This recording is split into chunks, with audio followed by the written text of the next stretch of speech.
Hola, ¿cómo están? Bueno, vamos a hacer una introducción a una clínica de nudos en Lacan, una introducción en un primer capítulo, digamos. Y quería pensar la pregunta que siempre me formulo en estos casos, y es, ¿cuál sería la mejor manera de introducir a este tema en Lacan, que es complejo? Hay dos cuestiones que creo importantes. Una es que habitualmente se enseña la clínica nodal de Lacan como aislada y tiene continuidad con la clínica anterior. En principio, Lacan no modificó los diagnósticos cuando incluyó los nudos o optó por los nudos como modo de formalización. Así que la clínica nodal en Lacan tiene continuidad con la clínica anterior, con la clínica del grafo del deseo, con la clínica de lógica del significante y aún más con el fantasma, ¿no? Como el concepto de fantasma.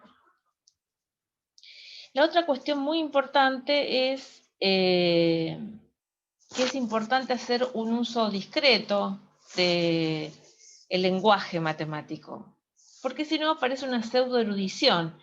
Los nudos se prestan a que se haga una cierta jactancia de saber, de especialización, una impostura erudita, y lo único que hace es malograr la transmisión. Entonces hay un desbalanceo entre el lenguaje matemático, mucho nudo, mucha carga matemática, mucho lenguaje ideográfico de los nudos y poca clínica. Y mi idea es poder ir directamente a por qué es conveniente una clínica nodal, en qué momentos es necesaria, ¿no? Entonces, la clínica nodal tiene continuidad con la clínica anterior en Lacan y es necesario que al transmitir, al dar inicio a la clínica de los nudos en Lacan, se haga un uso discreto del lenguaje matemático. Si no, estamos hablando de matemática y no de psicoanálisis. En todo caso, quien le gusta tanto de los nudos puede hacer matemática aplicada al psicoanálisis, pero la clínica nodal es clínica, esencialmente. Bien, súbitamente es que Lacan se dedica a los nudos. No, Lacan viene refiriendo a los nudos desde mucho antes y en principio, oficialmente, en el seminario 19, UPIR, Lacan presenta el nudo Romeo en la clase del 9 de febrero del 72. Ahí presenta el nudo Romeo. Pero anteriormente ya ha referido los nudos, ha usado la metáfora de nudos y ha referido el verbo anudar, ha usado el verbo anudar cuando habla de correlacionar conceptos. O sea, ya viene con un pensamiento nodal Lacan, pero lo utiliza, precipita, aparece, a partir del seminario 19. En un libro que publiqué este año, El nudo del ser sexuado, publicado en Kindle, yo utilizo una imagen que Lacan usó en el seminario 14, que es el nudo sexual. Y antes del año 67, cuando habla de nudo sexual, en el texto, el escrito, la significación del falo, texto que ha sido blanco de todos los debates, los feminismos, el 9 de mayo del 58, comienza diciendo Lacan, es sabido que el complejo de castración inconsciente tiene una función de nudo. O sea, función de nudo ya está refiriendo al nudo matemático. Después habla de objeto nudo en el seminario 14, en la lógica del fantasma, el 18 de enero del 67. El objeto nudo incluye la instancia de castración. Yo me he preguntado si el objeto nudo no es el objeto A y si este nudo Borromeo de la tercera del año 74 no será la apertura de ese objeto nudo del 14, del seminario 14. Ese es un lindo tema para escribir, para hacer una tesis tal vez. Cuando Lacan presentó el nudo Borromeo en el seminario 19, en el 72, ya tenía su lógica del significante llevada a su forma más lograda en los discursos. O sea, Lacan va hacia los nudos cuando ya tiene la lógica del significante lograda, ¿no? Concluida. y ya tiene las fórmulas de la sexuación en vías de definición. Pensemos que él presenta el nudo Borromeo en el 19, mientras está desplegando la fórmula de sexuación, y en el 20 las concluye, o sea que está en transición.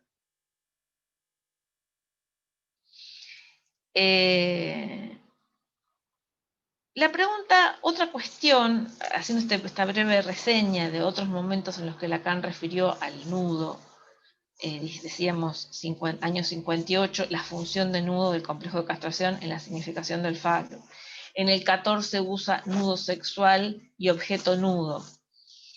Y ya usa el verbo anudar cuando cuando habla de correlacionar conceptos. La segunda pregunta es ¿por qué eligió los nudos? Y ahí yo tengo una hipótesis que creo que es pertinente, y es, así como el grafo del deseo surge por su necesidad en el seminario 3, la psicosis, de explicar la psicosis en su diferencia con las neurosis. Esto yo lo expliqué en la introducción al grafo del deseo, que ayer cumplió 2 años de publicada en YouTube.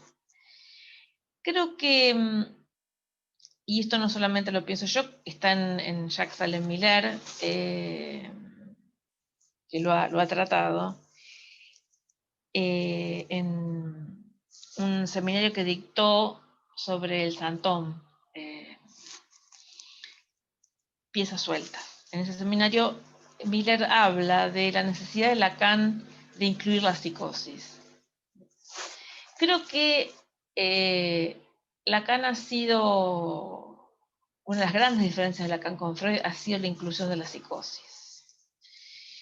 Pensemos que Freud no tenía previstas la psicosis en el dispositivo del diván, el dispositivo psicoanalítico tal como lo conocemos tradicionalmente, y fue Lacan el que lo incluyó. Antes Melanie Klein, cuando incluyó la psicosis infantil, ¿no? Melanie Klein fue pionera en incluir la psicosis. Pero creo que el recurso de los nudos de Lacan apuntan a incluir la psicosis en la formalización, porque el grafo del deseo no incluye la psicosis, las fórmulas de sexuación, aunque han sido leídas en la psicosis posteriormente, no apuntan a la psicosis, sino a la formalización de la organización genital sexual en Freud. Y los nudos sí, los nudos son un recurso que van a incluir las distintas formas diagnósticas.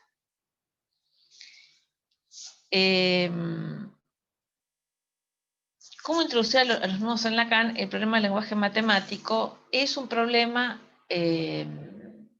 importante, porque para poder entender nudos en Lacan es importante entender para qué.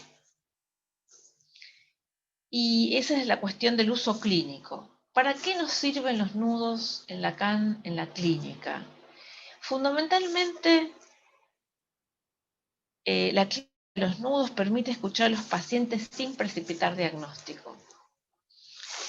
Y es fundamental para el diagnóstico diferencial en las urgencias. Cuando se nos presenta un paciente en urgencia y no sabemos, recién lo conocemos, no tenemos historia clínica, no sabemos qué pasa en esa vida,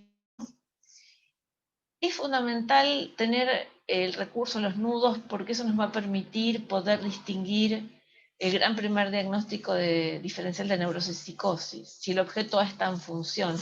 Este nudo que estamos viendo, que yo puse en la presentación, es en el centro, tiene el objeto A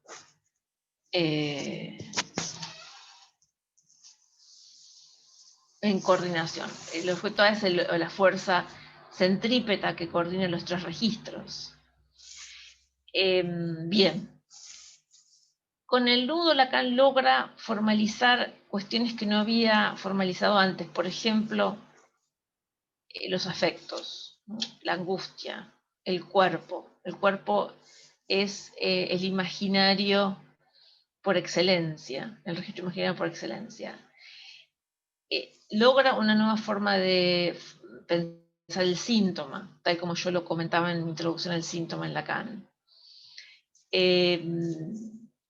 logra establecer el concepto de sentido, ¿no?, entre simbólico e imaginario. Esta es una primera introducción al nudo, y vamos a hacer progresivamente otras más, aparte de esta. Esta es la primera cuestión que yo quiero tratar con ustedes, así que bueno, hasta la próxima.